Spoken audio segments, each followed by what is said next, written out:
Kak Rahmi nih mau membacakan apa namanya pagi ini apa kesepakatan kita yang biasa dibacakan di pagi hari. Mangga Kak Rahmi. Ya, baik. Terima kasih Pak Piki. Selamat pagi. Assalamualaikum warahmatullahi wabarakatuh. Bapak Ibu sekalian, terima kasih banyak telah hadir di sesi ke-8 Zero Waste Academy Policy bulan Maret. Untuk sesi hari ini kita akan membahas tentang self-assessment, produk kebijakan, dan rencana aksi pengembangan produk kebijakan, seperti itu ya.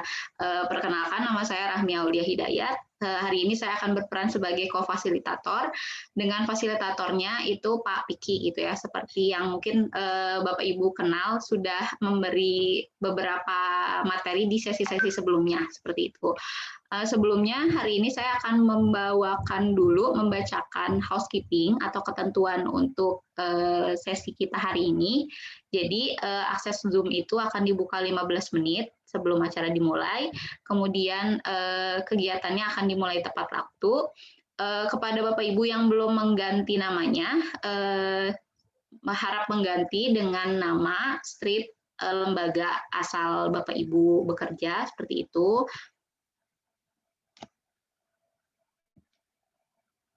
Ya. Kemudian sesi kelas ini akan direkam, link materi dan link rekamannya itu nanti akan dikirim ke email peserta setelah kegiatan. Kemudian diharap untuk mematikan mikrofon kepada para peserta yang hadir, Bapak Ibu sekalian hari ini, kecuali nanti apabila ada permintaan dari fasilitator, seperti itu. Kemudian kamera boleh dinyalakan atau dimatikan. Untuk nanti apabila dalam sesi Bapak Ibu sekalian punya pertanyaan atau ingin menanggapi, silahkan isi di kolom chat dengan format seperti ini. Jadi tanya, isi pertanyaan, kemudian kalau ada tanggapan, boleh tanggapan dengan isi tanggapannya itu apa.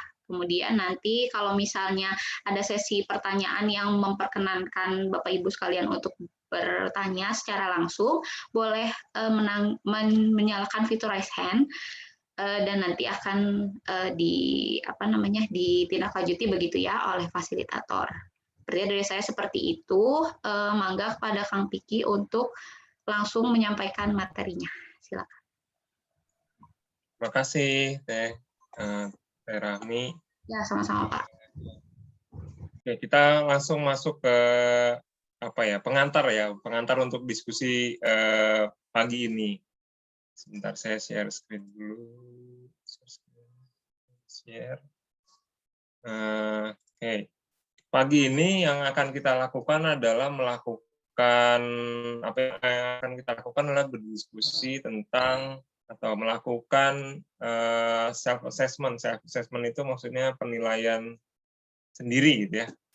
Gitu, dan menguraikan rencana aksi pengembangan produk kebijakan. Rencananya Bapak Ibu dalam mengembangkan produk-produk kebijakan ke depan. Mau mengingatkan aja dari beberapa materi yang lalu ya, ini dari materinya Pak David kemarin di ekosistem kebijakan, bahwa yang kita maksud dengan produk kebijakan dalam tata kelola pengelolaan sampah itu bentuknya bisa macam-macam ya Bapak Ibu. Satu, misalnya ada peraturan yang jelas, ya peraturan berupa perda, perbuk, perwal, ya. Ini isinya macam-macam juga, meliputi standar atau tata cara pengelolaan sampah terpilah dan terdesentralisasi, ada larangan, kewajiban, sanksi, dan lain-lain. Kemudian juga produk lain adalah perencanaan, ya itu juga kita lihat sebagai produk kebijakan tata kelola. Perencanaan ini misalnya ada RPJMD, RW, Master Plan Pengelolaan Persampahan, gitu ya. Gitu. Ini meliputi segala tentang rencana pengembangan sistem operasional, desain kelembagaan, pembiayaan, dan lain-lain. Kemudian ada program kerja sendiri yang berupa Renstra, ya, Renja. Gitu. Ini intinya sih berisi tentang rencana kegiatan dan anggaran pengelolaan sampah. Kemudian anggarannya sendiri, misalnya kita punya rencana untuk penganggaran 1 tahun ke depan atau bahkan 1 tahun ke depan biasanya ya. Kemarin sudah di waktu-waktu dekat ini harusnya sudah masuk nih gitu, penganggaran. Itu juga bisa kita anggap sebagai satu produk kebijakan karena setelah ini pasti akan dilaksanakan gitu. Jadi produk kebijakan tuh fungsinya adalah memastikan apa yang kita rencanakan atau kita pikirkan itu mewujud gitu ya nanti di lapangan. Salah satunya lewat anggaran tadi. Nah, kemudian saya juga mau mengingatkan tentang aspek tata kelola pengelolaan persampahan ya yang kita bilang yang holistik itu harusnya meliputi 5. Nah, yang kita lihat apabila produk-produk kebijakan ini ya produk-produk kebijakan yang ada di slide ini itu sudah dia perlu mengandung setiap tata kelola setiap produk kebijakan itu perlu mengandung sebanyak mungkin aspek atau bahkan semua aspek dalam tata kelola pengelolaan sampah yang ada di sini. Jadi saat itulah baru kita lihat bahwa kita punya produk kebijakan pengelolaan sampah yang holistik yang menyeluruh yang kita lihat. Misalnya ada peraturan tentang bagaimana kelembagaan akan diatur, bagaimana operasional diatur, pembiayaan, regulasi dan peran publik akan diatur misalnya. Terus kemudian juga bisa jadi perencanaan, dalam aspek perencanaan, bagaimana perencanaan itu apakah sudah meliputi aspek kelembagaan, operasional, pembiayaan, dan seterusnya. Di operasional misalnya selama ini kan kalau misalnya kita bicara masalah perencanaan pengelolaan sampah biasanya yang direncanakan biasanya ya adalah pembangunan infrastruktur ke depannya akan seperti apa gitu kan, penyediaan sarana prasarana gitu. Tapi kan tidak cukup hanya itu aja ya Bapak Ibu. Jadi bagaimana kelembagaannya, pengembangan kelembagaan ke depan, pembiayaan seperti apa. Pembiayaan biasanya nanti dekatannya sama operasional tadi yang saya cerita. Regulasi juga. Seperti itu kurang lebih. Jadi kuncinya adalah sebanyak mungkin produk kebijakan ini mengandung semua aspek dari tata kelola. Begitu juga dengan program kerja dan anggaran ya, Bapak Ibu kurang lebih sama.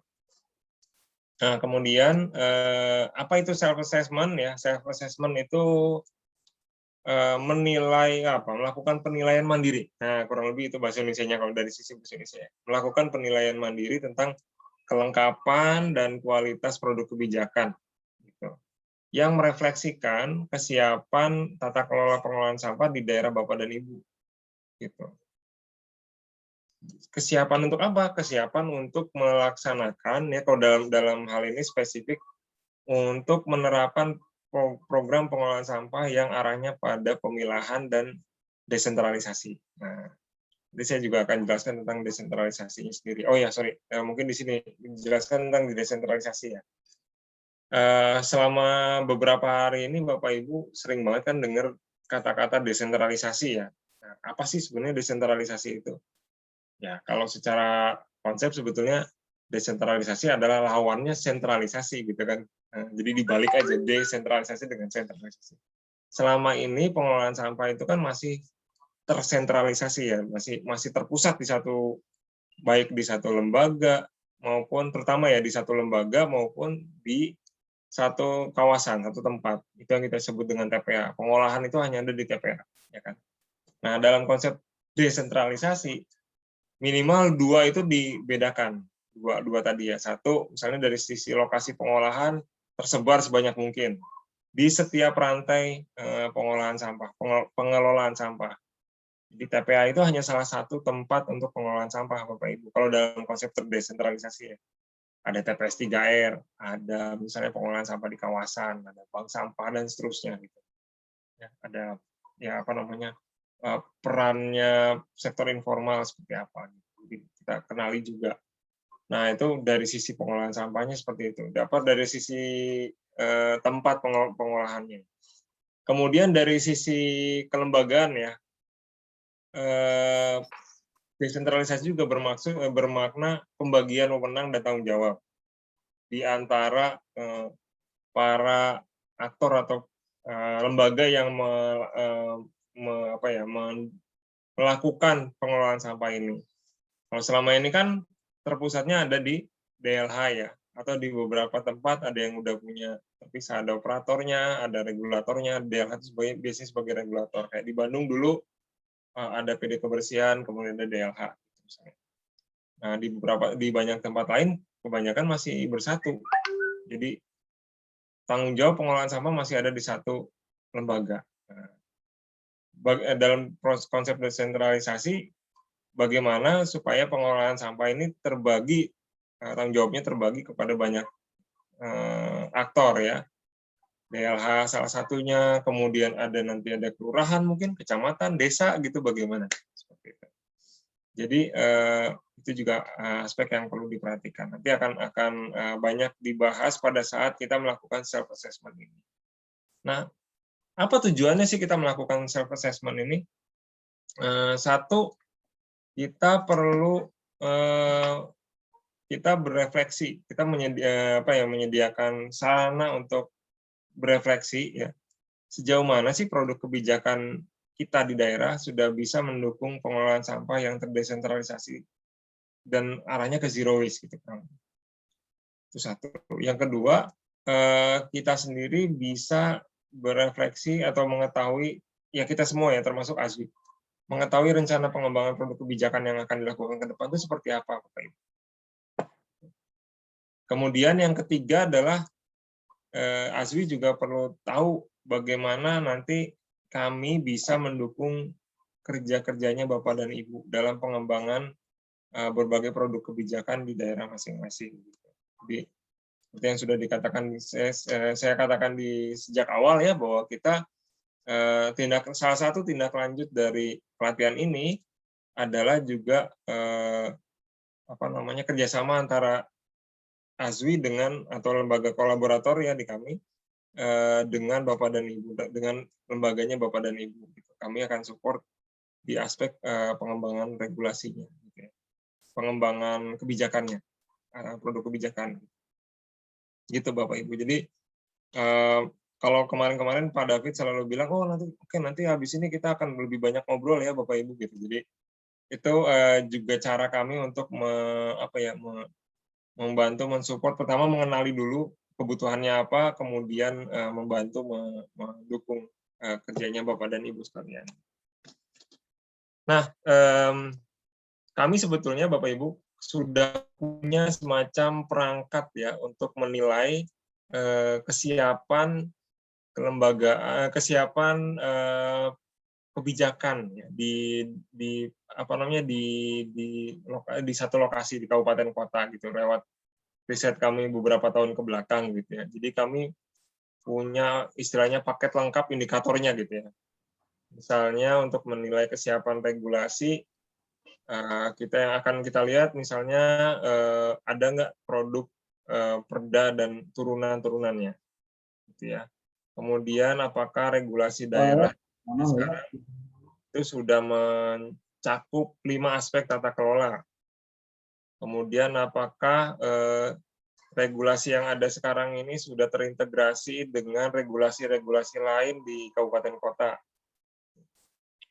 Dari sisi kesiapan dan kelengkapan perencanaan, kita indikator yang kita lihat misalnya apakah perencanaan ini berdasarkan kajian timbulan yang valid atau representatif ya. Sudah dilihat dari jenis kawasannya kah? Sumber sampahnya atau belum gitu misalnya. Berdasarkan kajian kondisi existing-nya atau tidak gitu ya. Jadi dokumen perencanaannya apakah sudah memuat 5 aspek pengelolaan sampah tadi atau belum gitu misalnya. Apakah program kerja terintegrasi dengan pengembangan infrastruktur, kegiatan selaras dengan proyeksi jumlah dan komposisi sampah. Jadi apakah sudah mempertimbangkan perencanaan infrastruktur ini, apakah sudah mempertimbangkan proyeksi perkembangan jumlah sampah ke depannya apa belum, termasuk juga dengan pembiayaannya seperti apa gitu ya. Apakah sudah terintegrasi dengan perencanaan makro lain di kabupaten kota, misalnya apakah sudah nyambung dengan RT RW, dengan RT RW, terutama RT RW ya. Kemudian apakah terintegrasi dengan perencanaan di skala wilayah, skala desa, misalnya ada perencanaan pengolahan sampah di tingkat desa atau rencana tata ruang desa, misalnya seperti itu. Apakah sudah saling mengait atau belum? Seperti itu. Kelembagaan, misalnya yang kita lihat apakah sudah ada pembagian peran antara yang tadi saya ceritakan, ada regulator, kemudian ada operator. Apakah ada seperti itu atau belum? Dan apakah lembaga ini sudah mampu untuk mengelola sampah secara konsisten, intensif dan konsisten atau belum? Karena seperti yang kita tahu kemarin, sampah itu mau kita diem-diem aja juga akan muncul gitu. Jadi perlu tetap diurus dan jumlahnya banyak, kontinu lagi setiap hari gitu kan. Bayangkan ribuan ton, kalau di Jakarta kan ribuan ton ya, 7.000-an ton gitu ya. Sampah setiap harinya, dan itu harus diurus. Jadi ini bukan pekerjaan mudah juga sebenarnya ngurus sampah ini, karena sifatnya yang masif, besar gitu ya, dan harus dikelola secara intensif dan konsisten gitu. Jadi, bebannya seperti itu. Kemudian dari aspek pembiayaan, misalnya yang kita lihat apakah misalnya ada data anggaran untuk pengelolaan sampah, dilihat terus kemudian juga apakah pemerintah ini sudah memiliki sistem pembiayaan untuk memastikan kecukupan anggaran dalam jangka panjang. Misalnya sumber pembiayaannya dari mana sih? Hal seperti itu ya, itu juga kita lihat. Ya, ini yang saya ceritakan barusan, ini semua paket lengkapnya ya Bapak Ibu. Nah, sekarang kita nggak akan melihat ini satu persatu, yang kita ambil adalah dalam kegiatan diskusi nanti ini lebih ke sesuatu yang mendasar dulu. Jadi kita akan cek tetap di 4 aspek tadi, pembiayaan, kelembagaan, perencanaan, dan regulasi. Tapi kita mau cek sesuatu yang cukup mendasar dulu. Gitu. Nah, selanjutnya siap-siap ya Bapak Ibu, kita akan melakukan diskusi kelompok nih ya. Selanjutnya akan dijelaskan oleh Teh Ami, ya. Kembali ke Teh Ami. Oke, terima kasih Pak Piki. Siap. Share screen, coba ya. Oh, boleh diganti share ya.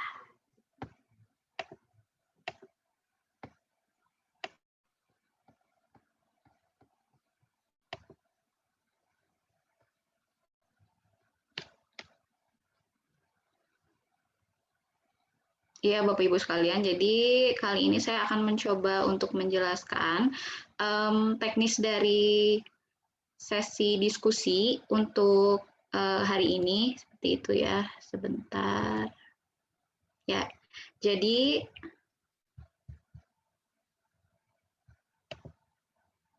baik. Jadi untuk diskusi hari ini, apa yang harus dilakukan seperti tadi yang telah dijelaskan oleh Kang Piki, oleh Pak Piki, melakukan self assessment produk kebijakan di masing-masing daerah, bisa di kabupaten kota, provinsi atau pusat, nanti tergantung dengan pembagian kelompok, kemudian membuat rencana aksi pengembangan produk kebijakan dari self assessment tersebut.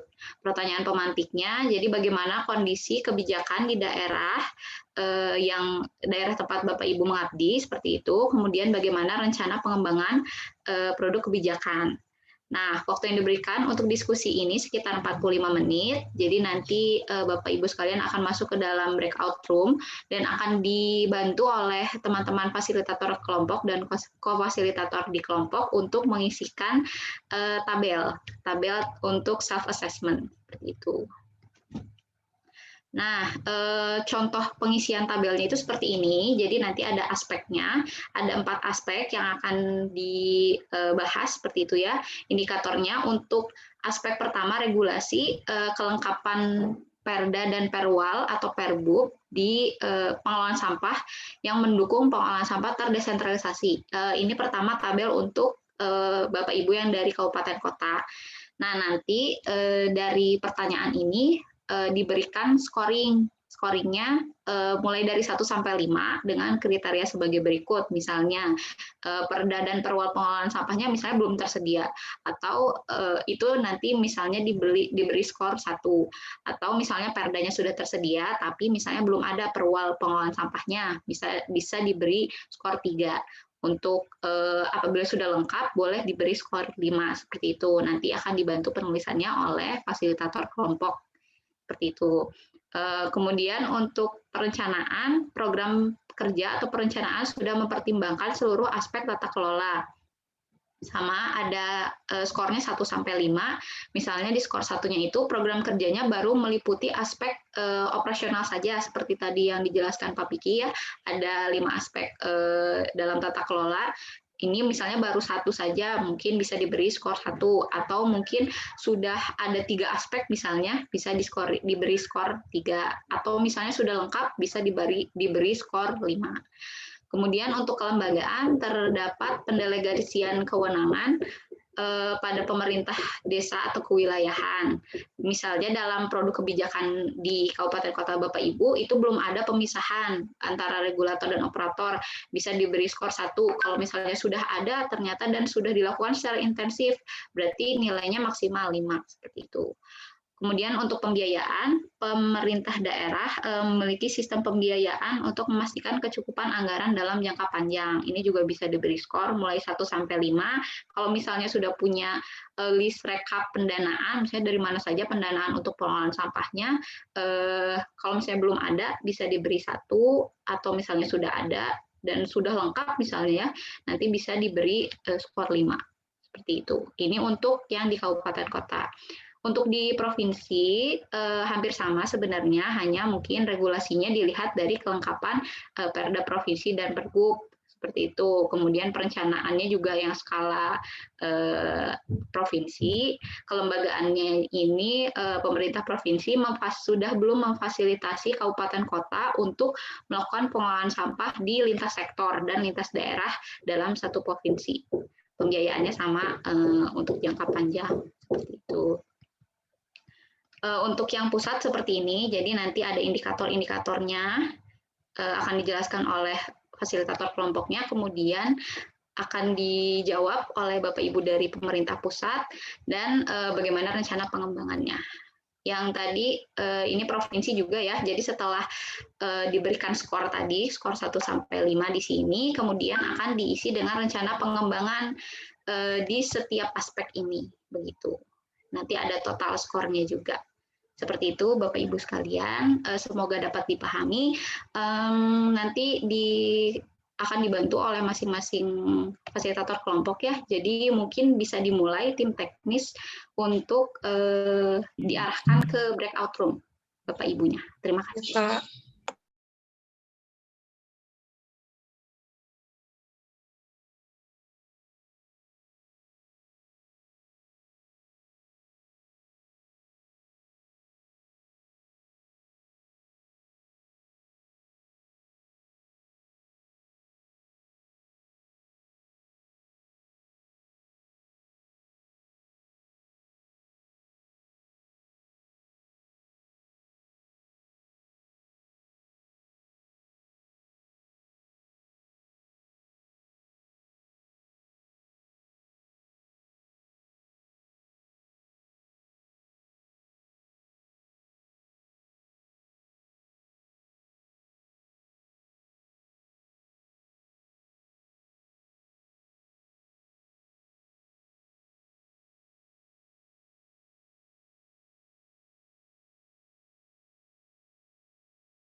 Bisa recordingnya di pause dulu kali.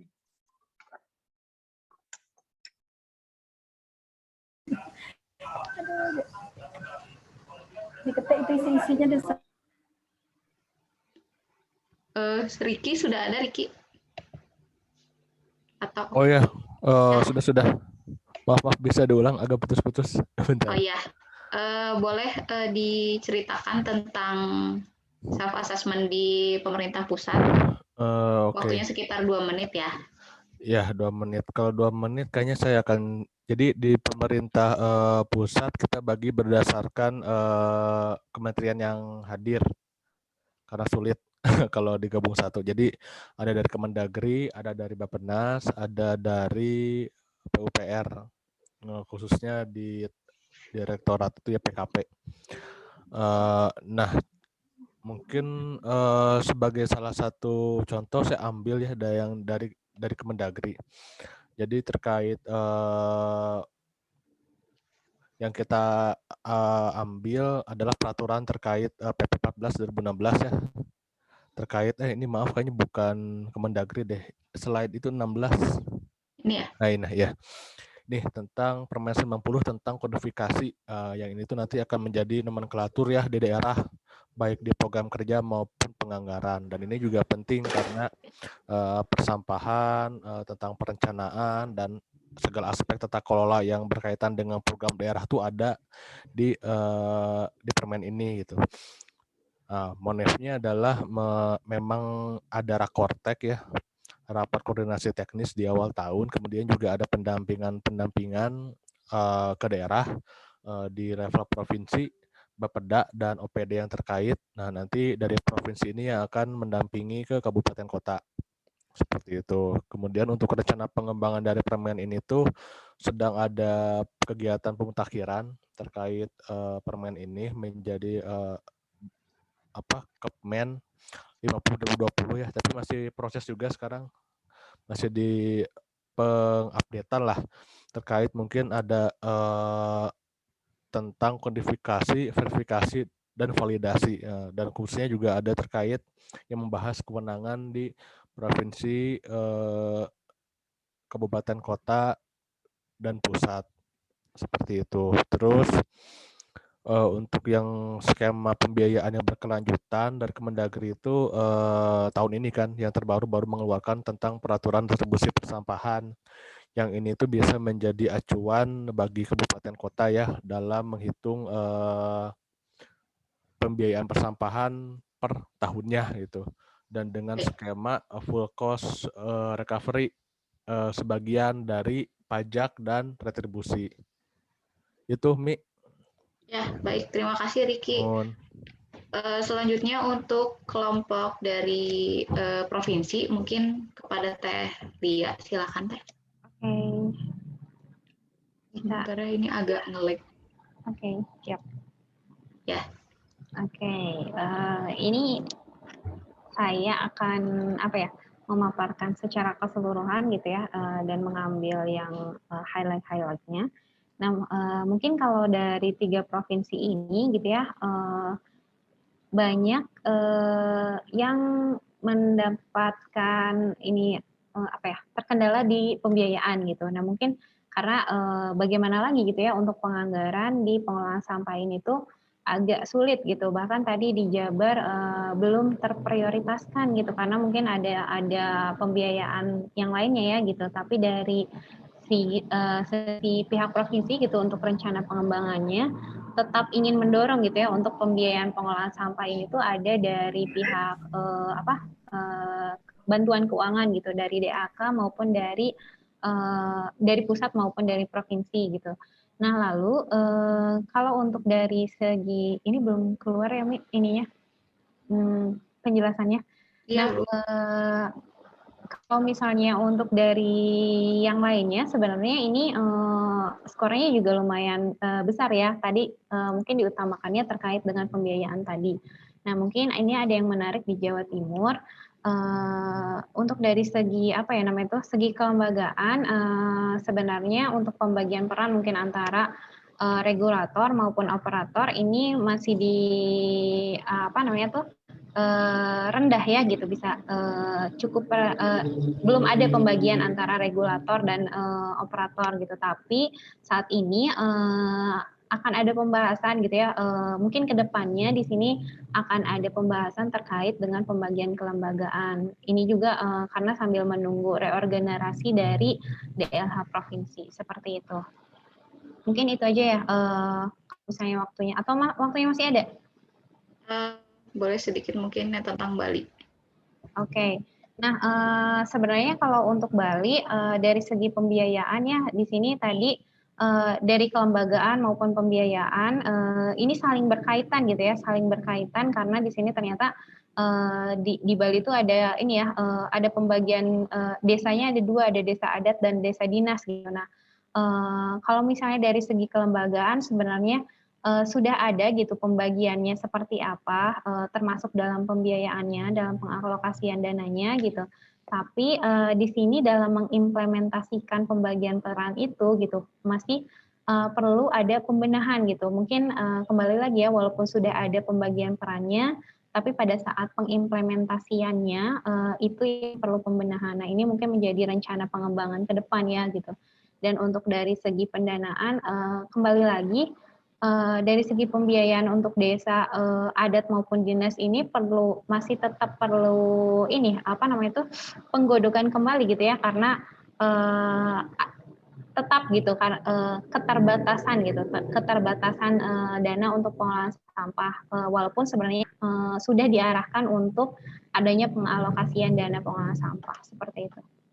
Baik, terima kasih kepada Teh Lia. Mungkin bisa dilanjut ke Provinsi DKI Jakarta, Bu Meli atau Saniar. Mangga, dipersilahkan. Oke. Dari DKI Jakarta, jadi untuk regulasi dan perencanaan, kami memberikan skor 5 karena memang saat ini sudah terdapat perda maupun pergub terkait pengelolaan sampah yang terdesentralisasi, kemudian perencanaannya juga sudah menuangkan kelima aspek. Yang menarik adalah di kelembagaan bahwa saat ini kalau dalam konteks dalam satu dinas LH sebetulnya sudah ada UPT terpisah baik untuk regulator seperti TLK dan untuk operator yaitu seperti UPT Badan Air dan UPST Bantar Gebang seperti itu. Namun kedepannya akan ada rencana untuk menjadikan UKPD terpisah dalam bentuk BLUD yang dituangkan dalam wacana peta jalan di mana saat ini diharapkan nantinya bentuk BLUD ini terpisah pula gitu bentuk regulator dan operatornya di luar dari dinas LH-nya sendiri seperti itu. Sehingga untuk saat ini kami beri skor 4 karena ada perencanaan lanjutan. Kemudian untuk pembiayaan sudah memiliki list sumber pembiayaan, namun saat ini belum ideal dan pembiayaan yang rutinnya itu dari APBD. Tapi sudah ada perencanaan, sudah ada listnya, tapi masih ada perencanaan penganggaran dan pembiayaan yang tertuang di Pergub 96 tahun 2020 seperti itu. Jadi intinya sudah ada tapi masih belum ideal seperti itu. Ya, baik. Terima kasih itu dari DKI Jakarta. Kita lanjut ke Karangasem. Mangga untuk Teh Anil mungkin bisa menyampaikan.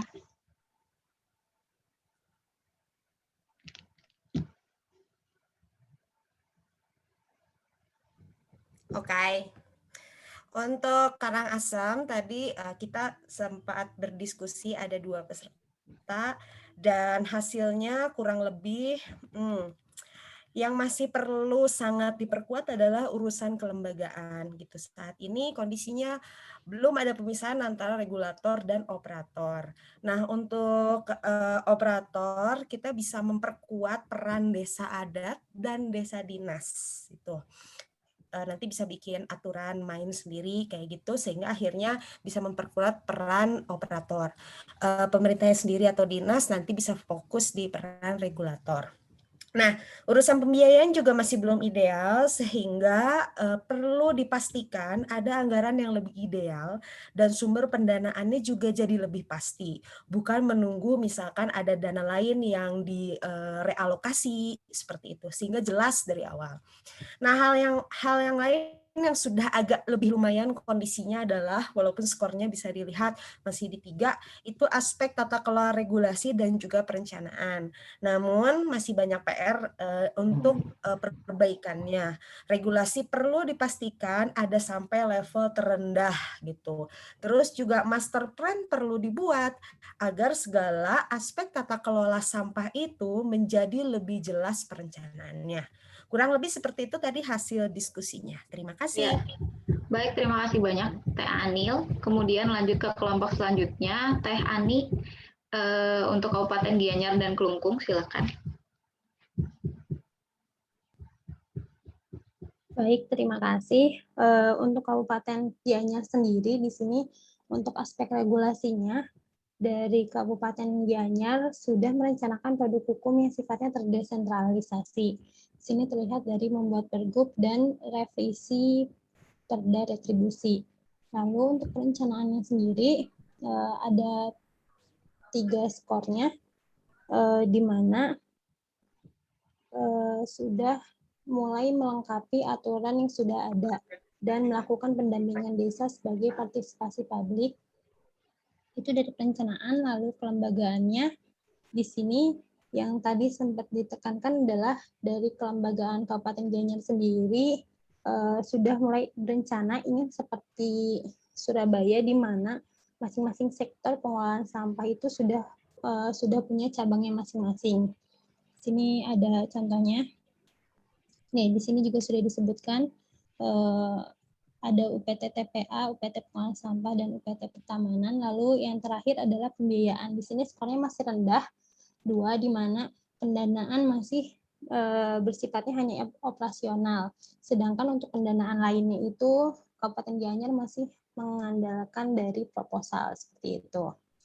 Lalu untuk Kabupaten Kelungkung,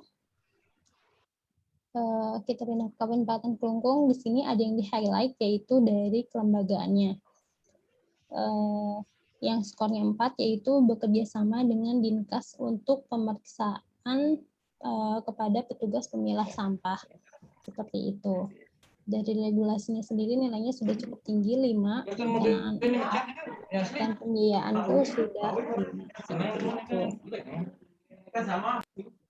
Mungkin itu dari Kabupaten Kelungkung, waktunya sudah habis. Baik. Ya, terima kasih Ani. Lanjut untuk Kota Medan, silakan Dul.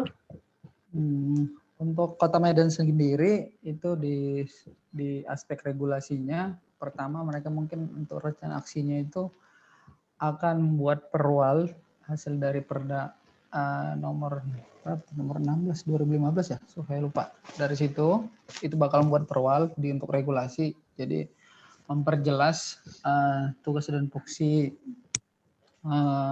kewilayahan juga untuk pengolahan sampah.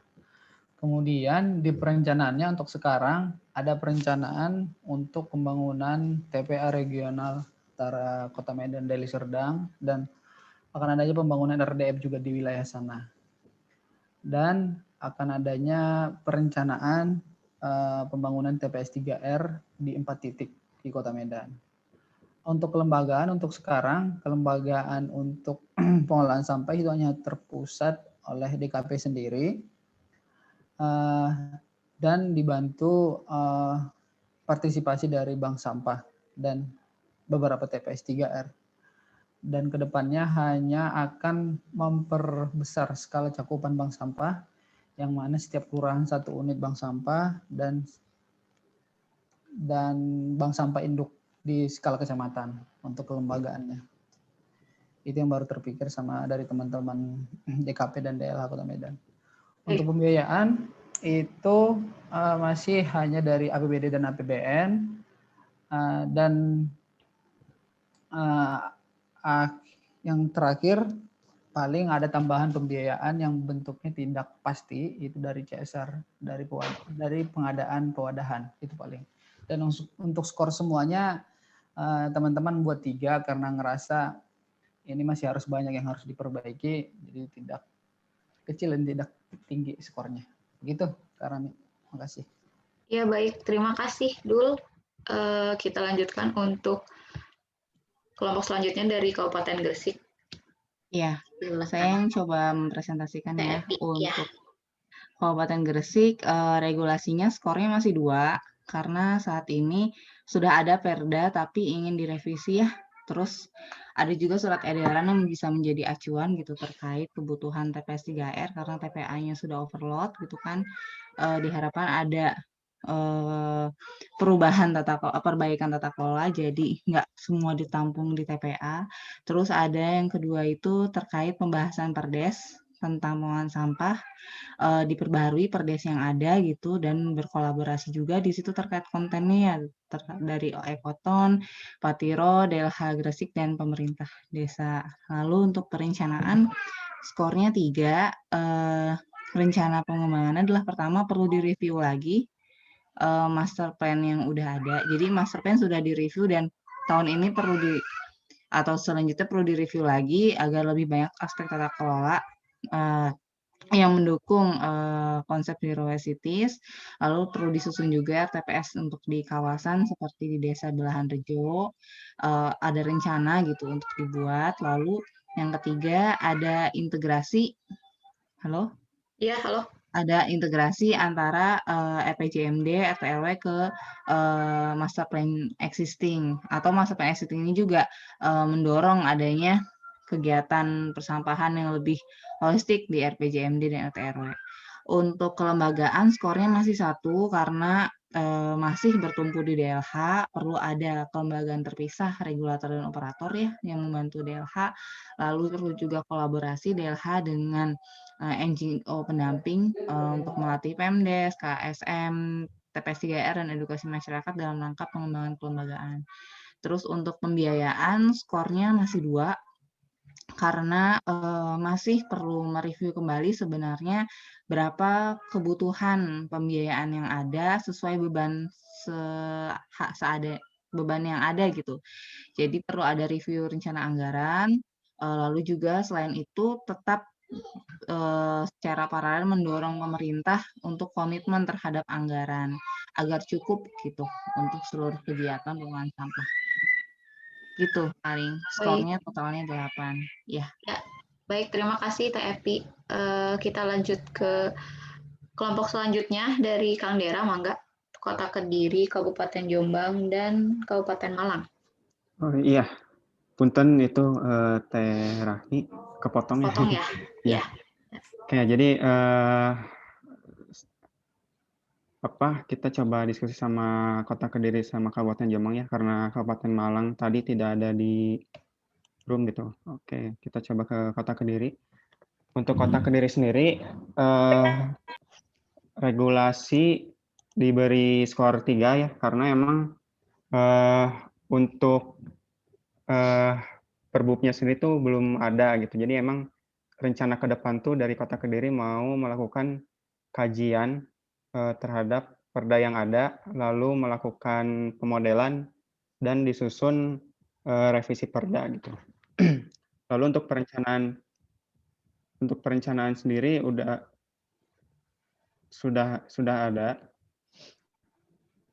Ya, sudah diberi skor 5, cuman memang optimalisasinya belum sempurna gitu. Dari sisi kelembagaan, nah ini yang menjadi skor paling kecil ya, karena memang di sana antara operator dan regulator belum ada pemisahan kewenangan gitu. Jadi ini memang menjadi kendala lah dalam kelembagaan di Kota Kediri. Lalu yang terakhir dari sisi pembiayaan ini diberi skor 3 karena emang sejauh ini masih mengikuti rencana anggaran yang ada, sumber dana yang ada itu melalui APBN dan APBD. Alokasinya pun ini kalau dipresentasekan kurang lebih 2% gitu, dan ini juga kebanyakan digunakan untuk tenaga kontrak dan operasional. Memang ada sumber dana lain dari CSR, cuman ini tidak bisa menjadi patokan jangka panjang gitu, dan ini juga perlu melalui Bapeda gitu dalam implementasinya. Lalu ke Kabupaten Jombang. Nah, untuk regulasinya sendiri diberi skor 3 ya. Ya, karena perdanya sudah terbentuk, lalu perbubnya akan menjadi rencana gitu. Nanti dilakukan kajian dan penyusunan perbub dengan bantuan akademisi. Lalu untuk perencanaannya sendiri diberi skor 4. Dan di kelembagaan ini sama juga seperti Kota Kediri, untuk kelembagaan diberi skor 1 karena emang semuanya masih diemban oleh DLH gitu ya. Dan rencana ke depan kalau untuk Kabupaten Jombang akan membentuk BLUD gitu. Dan menekankan pada pemerintah desa. Dari sisi pembiayaan diberi skor 3. Ini juga sama seperti Kota Kediri, masih mengandalkan APBN dan APBD. Mungkin segitu aja ya, Ami. Udah lama juga. Terima kasih. Baik, terima kasih Kang Dera. Kemudian kita lanjut ke Kota Cimahi. Ya, mangga. Ya, kalau di Kota Cimahi boleh digedein aja, Mi, si slide-nya. Kalau Kota Cimahi sebenarnya si regulasinya tuh udah memenuhi, kalau ngelihat si Perda pengelolaan sampahnya udah mencangkup 5 aspek tata kelola. Cuman di Cimahi ini belum ada perwal atau ya perwal terkait pengelolaan sampah, perwal turunannya. Nah, tapi di Kota Cimahi ini lagi mau bikin terkait perda pelarangan kantong plastik. Kayak gitu. Terus yang paling di-highlight itu satu lagi itu bagian kelembagaannya. Bagian kelembagaan ini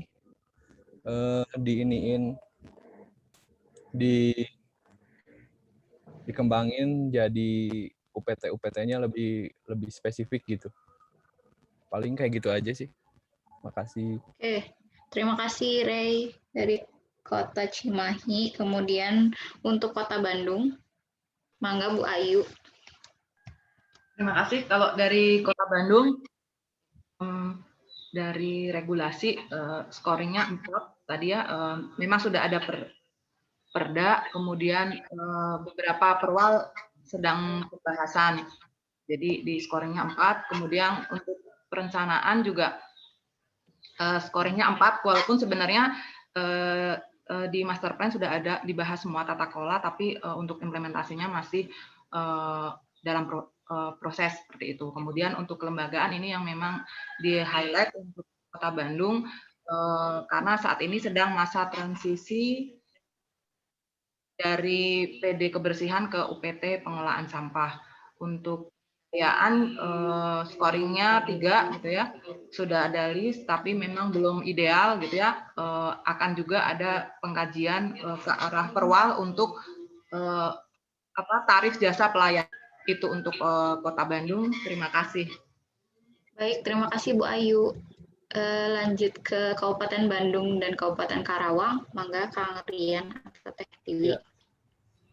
Untuk Kabupaten Bandung, untuk indikatornya semua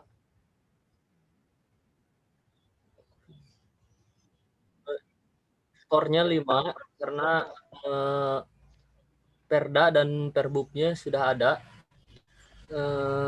Hanya dalam pembiayaan yang belum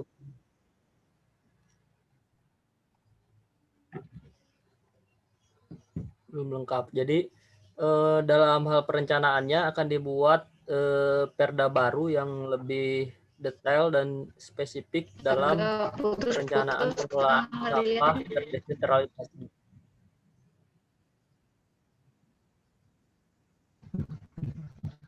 Lalu dalam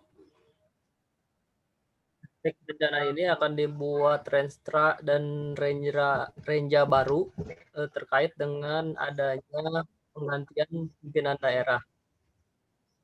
Untuk aspek kelembagaannya akan ada optimalisasi UPT pengelolaan dan pemanfaatan sampah. Yang terakhir ini di aspek pembiayaan yang paling kecil ini adanya karena anggaran dari APBD belum maksimal, hanya dari 1%, sehingga kesulitan dalam merencanakan program dalam hal pengelolaan sampah. Jadi masih adanya anggaran-anggaran di luar APBD yang dapat dimaksimalkan. Dan dalam perencanaan pagu anggaran APBD ini masih melihat historis penganggaran, sehingga DLH kesulitan dalam membuat kegiatan-kegiatan inovasi karena besaran anggarannya sudah terkunci. Itu sih dari ke Bandung. Baik, terima kasih Kang Rian. Mungkin bisa saya kembalikan ke Kang Piki ya Kang. Enggak, Terima kasih Teh Ami dan bahas. Siap. Mangga Teh Ami. Terima kasih Teh Ami dan semua teman-teman fasilitator. Secara umum kita nggak bisa bahas banyak nih Bapak Ibu.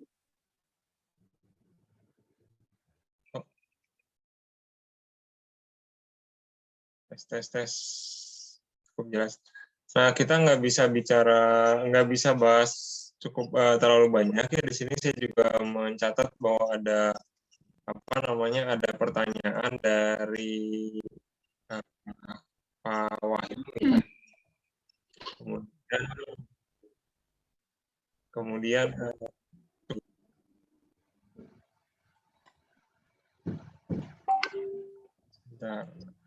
suara saya cukup jelas Kak?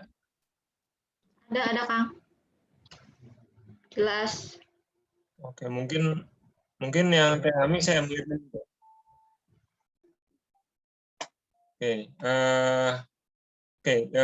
Sekarang kita nggak bisa terlalu banyak bahas banyak ya karena kita udah lewat waktu nih. Tadinya kita mau selesai jam 11 karena ini hari Jumat dan banyak yang mau Jumatan juga.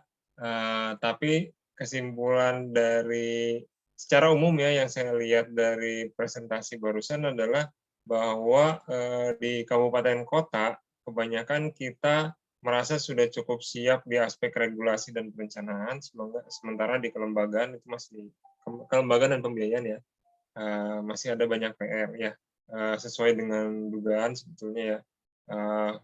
Yang highlight yang menarik misalnya kayak di Bali itu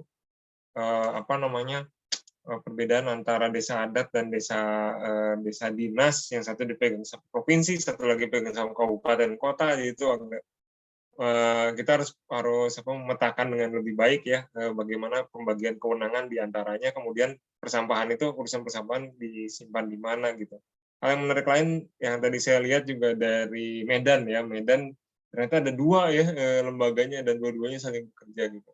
Kalau nggak salah di Kepulauan Seribu juga sama seperti itu ya. Jadi ada yang pernah saya dengar itu di pulau itu akhirnya ada 2 operator yang berjalan pada saat yang sama gitu.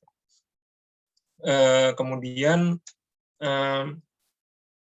saya catat pertanyaannya Kang Wahyu ya, yang bertanya soal masalah pengajuan sarpras ya. Satu, kita butuhnya apa, dikasihnya yang mana gitu kan. Kemudian juga jumlahnya berapa, kadang-kadang juga tidak sesuai dengan pengajuan karena masalah keterbatasan anggaran juga. Kalau saya lihat di diskusinya kelompok Kabupaten Bandung, kemungkinan ini terkait dengan kayak semacam historis dari pengajuan historis ya dari anggarannya. Jadi kayak misalnya perencanaan inovasi baru karena besaran anggaran sudah dikunci gitu katanya. Yang disebutkan. Nah, biasanya nih dilihat dari anggaran tahun sebelumnya habis apa enggak. Kurang lebih seperti jam 3 waktu Indonesia Barat, jadi jam 2 sampai jam 4 waktu Indonesia Tengah. Karena ada penutupan sekaligus tanya jawab. Jadi nanti pertanyaannya Kang Wahyu kita simpan di sana ya Kang Wahyu ya. Mohon nanti kita catat. Mungkin dari saya 15 menit dari jadwal semula, mau break jam 11.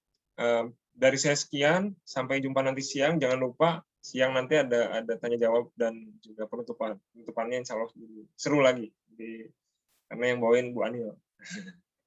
Terima kasih teman-teman. Assalamualaikum warahmatullahi wabarakatuh. Sampai jumpa nanti siang. Sampai juga semuanya. Terima kasih banyak. Oke, terima kasih. Nun. Nun.